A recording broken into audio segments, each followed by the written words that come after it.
stories of the cows? Very nice.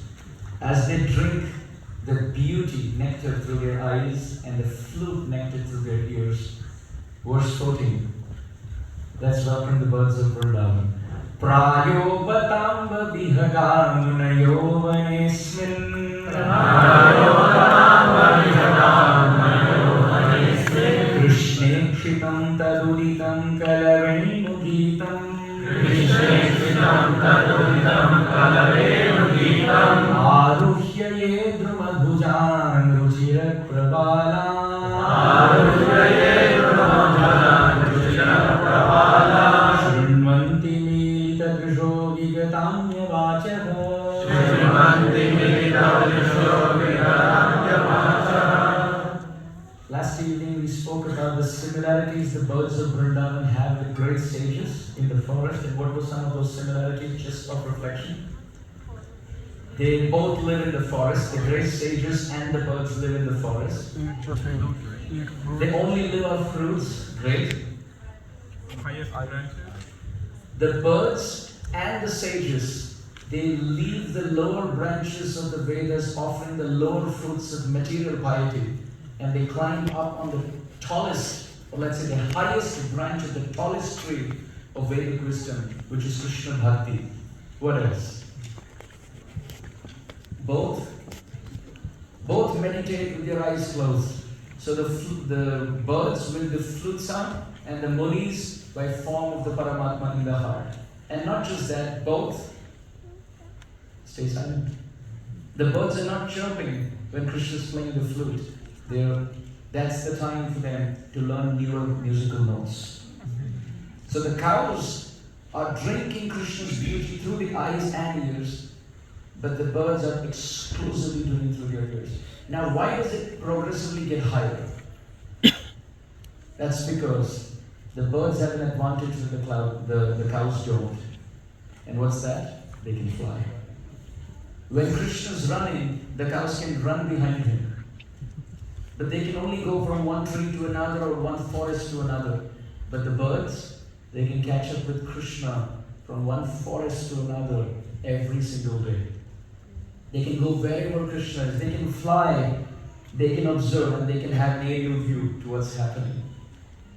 So therefore the gopis of Vrindavan in 13, they say, we wish we could become cows in Vrindavan. Why? Because at least we can express our devotion to Krishna. We can be stunned like motionless painted pictures. We can weep in separation from Krishna. We can forget our duties like the cow forgets to chew on the grass. We can become calves and forget to drink the milk and forget our household duties. And we can drink the flute sound and the beauty through the eyes and the ears. We can at least, if we could just become cows. Krishna loves cows. He will pet. He will prioritize. He will play with us. He will take us with him wherever he goes. But alas, alas, alas, we are stuck in these household duties with Jatila and Kutila around.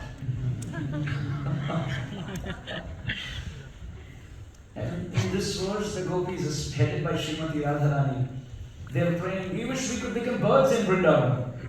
Any bird. We could become parrots in Vrindavan.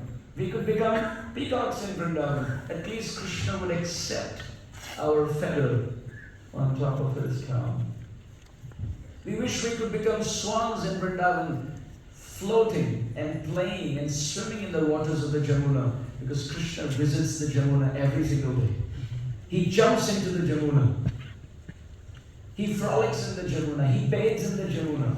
He washes his face and rinses his mouth in the Jamuna. And the swans are just drinking the Charanamrit of Krishna every day.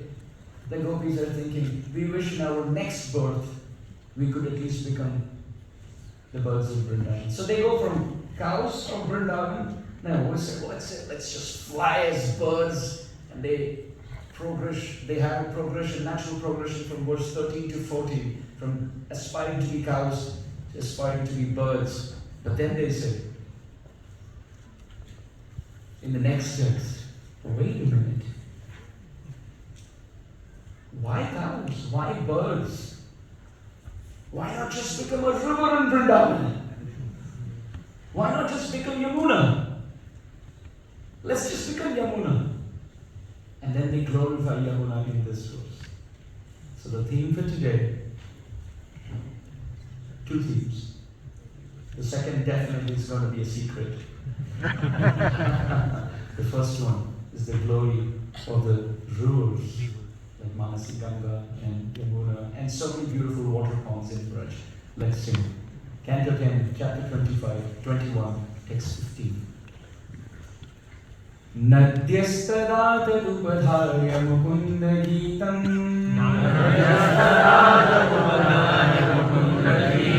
avartalakshita manobhava bhatna vega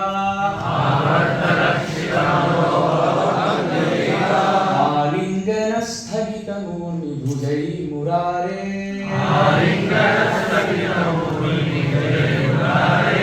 nanti padayugalam kamalopahara. How melodious it is when all of us sing together. Let's go. All in one voice, one heart, one voice. Let's go.